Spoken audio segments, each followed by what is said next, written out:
আমার বন্ধুগণ, এইবার আমি 14 জন জান্নাতি নারীর নাম বলবো যাদের ব্যাপারে জান্নাতের ফয়সালা করা আছে।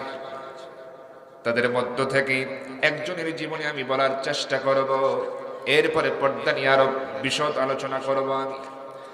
আমার বন্ধুগণ, খেয়াল করুন, এই পৃথিবীতে আমরা সবাই জানি 10 জন জান্নাতের সুসংবাদ প্রাপ্ত সাহাবীর কথা, ঠিক কিনা বলেন? যাদেরকে আশারায়ে মুবাশশারা বলা হয়। শুধু পুরুষদের নয়, নারীদের জন্যও আল্লাহ পাক জান্নাতের ফয়সালা রেখে দিয়েছেন।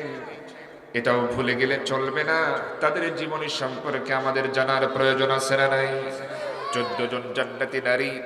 1 নম্বরে হযরতে ফাতিমা রাদিয়াল্লাহু তাআলা আনহা, তিনি হলেন জান্নাতি নারী যার সম্পর্কে বলা হয়েছে সাইয়্যিদাতুন নিসাই আহলিল জান্নাহ। সুবহানাল্লাহ বলে।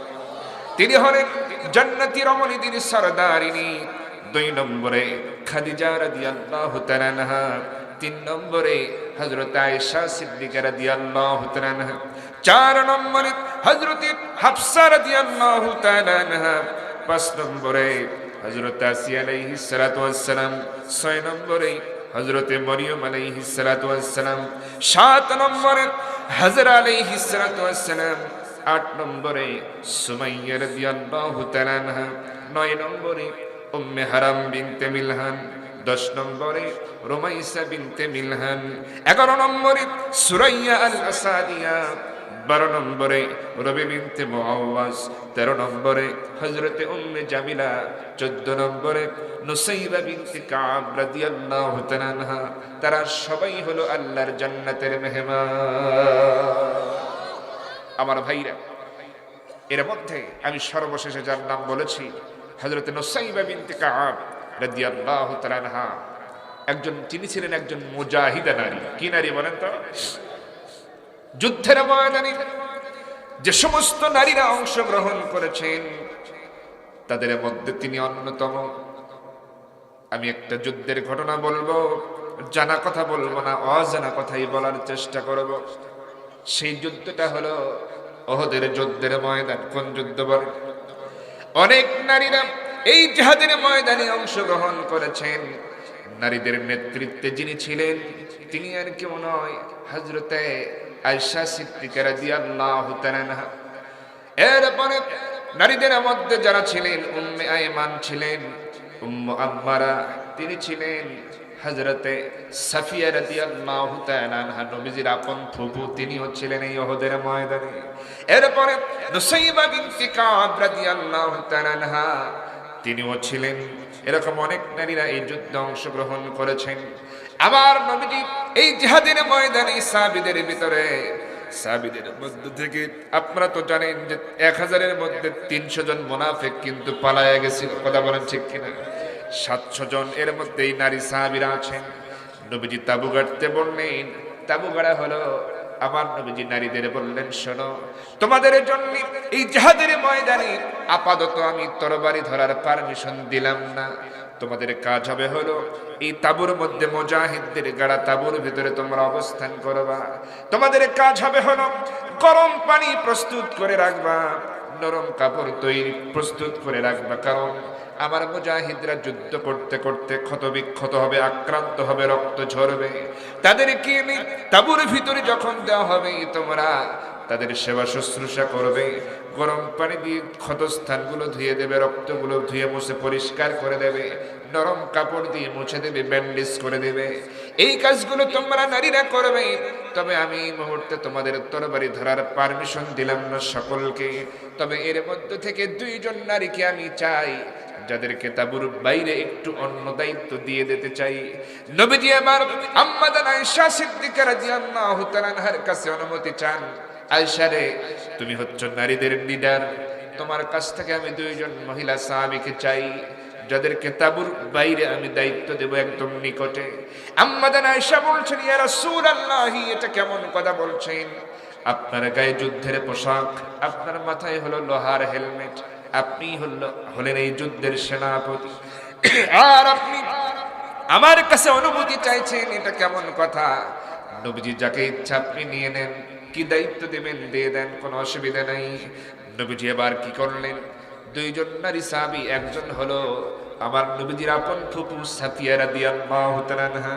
তাকে ডাকলেন, ডেকে বললেন, ফুপু জান, এই যে দিলাম আপনার হাতে তরবারি, তবে যুদ্ধের ময়দানে যাবার জন্য নয়, আপনি এখানে এই তাঁবুর সামনে দাঁড়িয়ে থাকবেন তরবারি হাতে নিয়ে, আর দেখবেন দূর থেকে কোন শত্রু আসে কিনা এই তাঁবুকে লক্ষ্য করে আক্রমণ করার জন্য। যদি আপনি এটা টের পান যে কেউ আসতেছে, তাহলে একটু জানায়া দিবেন, সিগন্যাল দিবেন, সতর্ক করবেন, এটাই হলো আপনার কাজ। আর আরেকজন হলো হযরতে নুসাইবা বিনতি কাব রাদিয়াল্লাহু তাআলা আনহা। তাকে ডেকে বলছেন, শোনো রে নুসাইবা, তোমার দায়িত্ব হলো এই তাঁবুর সামনে দিয়ে তুমি পানি নিয়ে হাঁটাহাঁটি করবা। পানি নিয়ে তুমি এক হাতে গ্লাস আর এক হাতে পানির মশক নিয়ে প্রস্তুত হয়ে থাকবা, পানি পান করানোর দায়িত্ব পালন করে যাবে। কারণ এই জিহাদের ময়দানে আমার সাহাবীরা যখন যুদ্ধ করতে করতে যখন তাদের ঘাম ঝরে যাবে, তৃষ্ণা লাগবে, পানি খাওয়ার জন্য দৌড়ে চলে আসবে তাঁবুর কাছে, আর তুমি এই পানি ঢেলে দেবে মুজাহিদ ভাইয়ের জন্য। পানি খেতে যেন দেরি না হয়ে যায় সাহাবীদের, মুজাহিদদের পানি যেন খুঁজতে না হয়, এজন্য তুমি পানি নিয়ে এখানে হাঁটাহাঁটি করবা তাঁবুর সামনে দিয়ে। যখন পানি খাবে, মুজাহিদ দ্রুত গতিতে আবার দৌড়ে চলে যাবে, যুদ্ধের ময়দানে লড়াই করবে। এই দায়িত্ব তুমি পালন করে যাবা। দুইজনকে দুই দায়িত্ব পালন করার জন্য নবীজি যখন বললেন, এবার সাফিয়া রাদিয়াল্লাহু তাআলা আনহা, নবীজির ফুফু বলতেছে, ভাতিজা মুহাম্মদ, বুঝতে পেরেছি, আমি সাফিয়া, আমি তোমার ফুফু, আমার বয়স অনেকটা বেশি হয়ে গেছে, তারপরেও তুমি আমাকে যে দায়িত্ব দিয়েছ, শোনো রে আমার ভাতিজা মুহাম্মদ বিন আব্দুল্লাহ, শুনে রাখো, আমার বয়স বেশি হতে পারে, কিন্তু তুমি আমার দৃষ্টি শক্তি সম্পর্কে অবশ্যই ধারণা তোমার আছে। আমার দৃষ্টি শক্তিকে ফাঁকি দিয়ে, চোখকে ফাঁকি দিয়ে কেউ এই তাঁবুর কাছে আসতে পারবে না। তার দৃষ্টি শক্তি প্রখর ছিল, যদিও তার বয়স একটু বেশি হয়েছিল। তিনি বলছেন, যদিও কেউ বা কোনো ফাঁক করে যদি কখনো এসেই যায়, আসতে তো পারবেই না, যদি আসেও তাহলে আমি সাফিয়ার তরবারি তার সাথে কথা বলবো। সুবহানাল্লাহ, চিন্তা করেছেন? এরপরে নুসাইবা রাদিয়াল্লাহু তাআলা আনহা দায়িত্ব বুঝে নিলেন, ইয়া রাসূলুল্লাহ, আমি পানি পান করার দায়িত্ব আমি নিয়ে নিলাম। তাহলে এর দ্বারা কি বোঝা যায়? নারীদেরও যুদ্ধের ময়দানে অবদান রাখার সুযোগ আছে না নাই? আমার ভাইরা, এই যে দেশে যে একটা আন্দোলন হয়ে গেল, 24 আন্দোলন, এখানে কি শুধু পুরুষেরাই যোগ দিয়েছে না নারীরাও ছিল? যুবকেরা ছিল, যুবতীরাও ছিল। দেখেন, কোনোটাকে খাটো করে দেখার সুযোগ নাই। আপনি হয়তো এখানে দেখতেছেন পর্দা লঙ্ঘন হয়েছে, মনে হতে পারে, কিন্তু দেশে তো কোনো পর্দাই নেই, ইসলামের তো কোনো বিধানই নাই। কথা বলেন ঠিক কিনা? এখানে পর্দা সম্পর্কে ওয়াজ করলে কে শুনবে আর কে বুঝবে? সিস্টেমই তো নাই। কোরআনের কোনো একটা আইন এদেশে যদি থাকতো, তাহলে না বুঝতে পারতাম যে ইসলামী আইন কি জিনিস। দেখো, নারী এবং পুরুষ তারা ঝাঁপিয়ে পড়েছে কিসের জন্য? ন্যায় ও ইনসাফ প্রতিষ্ঠার জন্য। কথা বলেন ঠিক কিনা? বৈষম্য দূর করার জন্য, অন্যায় জুলুম দূর করার জন্য, নিজেদের স্বাধীনতাকে, মতকে প্রকাশ করতে পারে, যেন কোনো বাধা, যেন কোনো বিঘ্নতা যেন সামনে না আসে। এই কারণেই নারী, পুরুষ, যুবক, যুবতী, স্কুল, কলেজ, ইউনিভার্সিটির এই সমস্ত হায়ার এডুকেটেড পারসন, এই সমস্ত শিক্ষার্থীরা, ওরা কি, ওদের জ্ঞান কি কম? বলে তো, সর্বোচ্চ মানের যারা শিক্ষিত, এই সমস্ত যুবক, যুবতী, ছাত্র, ছাত্রী, তারা নেমেছে যেন এই ময়দান থেকে, এই বাংলাদেশের ভূখণ্ড থেকে সব ধরনের জুলুমতন্ত্র যেন বিদায় হয়ে যায়। কথা বলা ঠিক? আপনাদের এই নোয়াখালী, বেগমগঞ্জের কোন যুবক কি আন্দোলনে সামিল হয় নাই? কোন ছাত্র, ছাত্রী কি সামিল হয় নাই?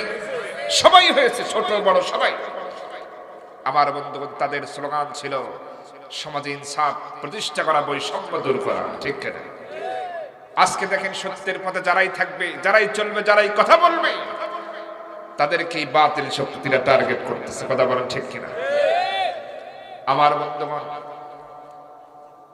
এই অবস্থা আপনাদের জানাই আছে। দক্ষিণবঙ্গের একজন কৃতি সন্তান, নাম কি বলেন? শরীফ ওসমান হাদি ভাই। আজকেও আমি আসার সময় তার অনেকগুলো বক্তব্য শুনতেছিলাম, মনে হয় যেন জীবন্ত মানুষটা সামনে কথা বলতেছে।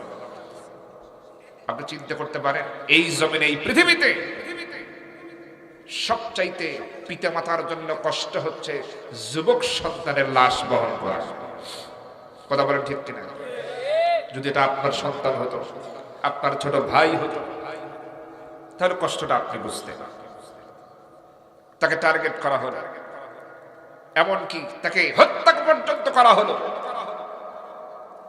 আজকে এই সমস্ত হত্যাকারীদের ধরার ব্যাপারে আমরা গড়িমসি দেখতে পাচ্ছি। কথা বলেন ঠিক কিনা? আমরা জানতে চাই কেন এত দেরি হচ্ছে, কেন এত দেরি হচ্ছে? তাহলে বাংলাদেশের বিচার বিভাগ, প্রশাসন যেগুলো জনগণের টাকায় চলে, তাদের কাজ কি? তারা যদি সামান্য এই খুনিদেরকে ধরতে না পারে, তাহলে বেতন নিয়ে চাকরিতে থাকার কোনো দরকার নয়। নিরাপত্তা কোথায়? সেদিন সিরাজগঞ্জ শহরে প্রোগ্রামে যখন আসলাম, আমি আশ্চর্য হয়ে গেছি। যুবক ভাইরা আমার কাছে এরকম একটা চিঠি ধরিয়ে দিলেন, যুবকেরা, সবাই যুবক একদম, এসে বল, মানে মুখে না বলে চিঠি ধরে দিল। আমি পড়তে শুরু করলাম, দেখলাম বলছে, হুজুর এখানে এই শহরে নেশা জাতীয় দ্রব্য দিয়ে সয়লাভ, এর মানে বিষয়ে আপনি কথা বলবেন যেন নেশা থেকে যুবকেরা ফিরে থাকে, এবং সুদের বিরুদ্ধে বলবেন, মানে ইসলামের বিধান কি এটা বলবেন। হ্যাঁ, আরো অনেক কথাই বললেন। এরপরে বললেন যে শরীফ ওসমান হাদি ভাইকে নিয়ে অবশ্যই কিছু বলবেন এবং তার জন্য দোয়া করবেন। এই কথা বললেন। আমি অবাক হয়ে গেলাম। যুবকদের ভিতরে সমাজ সুন্দর হোক, এই জন্য কি করণীয়, এই চেতনা যুবকদের মধ্যে যুবকেরা লালন করে। আমি খুশি হয়ে গেলাম। আমি তাদের জন্য বললাম, মনে মনে ভাবলাম কি বলে আমি তাদের উপহার দিই। শরীফ ওসমান হাদি সদ্য কেবল দুনিয়া থেকে বিদায় নিয়েছে, এখনো তার কথা মনে হৃদয়ে রক্তক্ষরণ হয়। তাকে নিয়ে আমি কি বলবো, আর তাদের যুবকদের কি উপহার দেব? আমি অফিসে ঢুকলাম, 2 কলম লিখতে বসলাম, একটা গান লিখে ফেললাম এবং সেটা শোনায়া দিলাম। তারা খুশি হলেন যে আমরা এমনটাই চেয়েছিলাম। যদিও ভালোভাবে লিখতে পারিনি, আমি তো লেখক নই।